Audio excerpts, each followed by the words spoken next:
Здравейте и добре дошли в днешната тема, в която ще разгледаме затлъстяването при децата и психосоматиката на този феномен.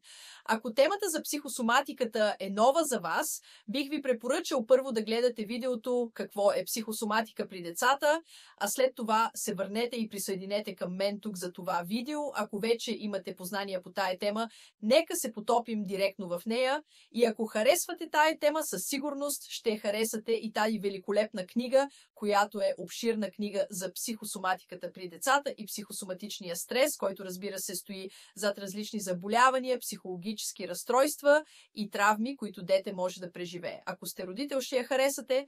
Ако обичате да работите с деца, също ще ви хареса. Това е мощен ресурс.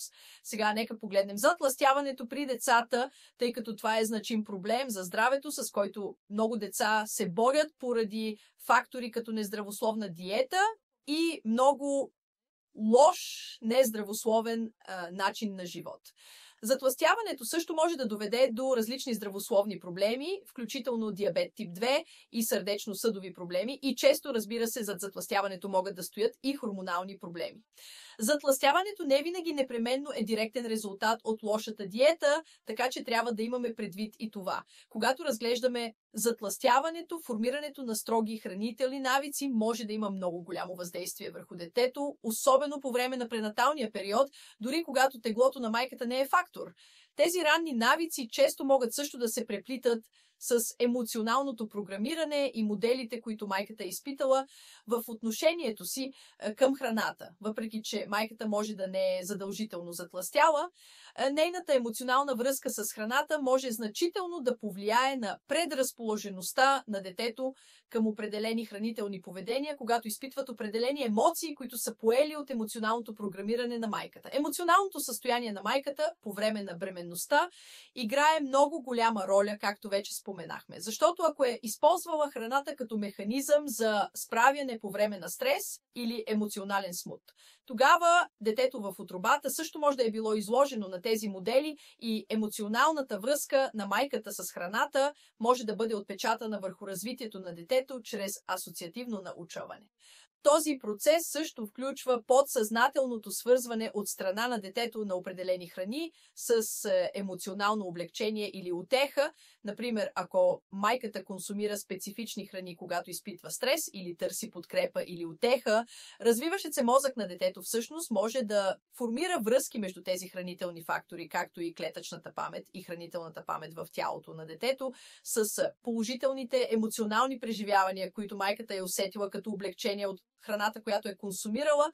На този етап обаче не е задължително детето да консумира тези храни директно. Консумацията обаче на определени храни може да предизвика освобождаването на невротрансмитери, асоциирани с удоволствие и еуфория. Имаме химически отговор, който засилва емоционалната връзка между специфичните храни и положителните чувства и развиващите се неврални пътища на детето могат да започнат да отразяват тези реакции, водещи до подсъзнателно свързване между конкретни храни и емоционално благополучие.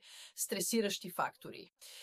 Когато детето расте и се сблъсква с стресови фактори по-късно в живота, клетъчната памет на тези ранни асоциации може да бъде активирана, особено през ранните етапи на кърмаческа възраст или дори от пренатални етапи, особено когато са изложени на стрес. Детето може да започне да изпитва конкретни желания за определени видове храни, които са свързани с емоционалното облегчение, което майката е имала, или може би с емоционалното облегчение, което са имали по-рано в живота си или на по-ранните етапи, дори ако не са наясно и осъзнати за тази взаимовръзка. Желания. Тези желания не са задвижвани само от глад, но често са вкоренени и в желанието за емоционално утешение. Детето се стреми да възпроизведе усещанията за удоволствие, асоциирани с тези конкретни храни, които са били отпечатани през пренаталния период. Разбирането на тези сложни връзки между пренаталните преживявания и емоционалните асоциации и по-късните апетити е наистина съществено за справяне.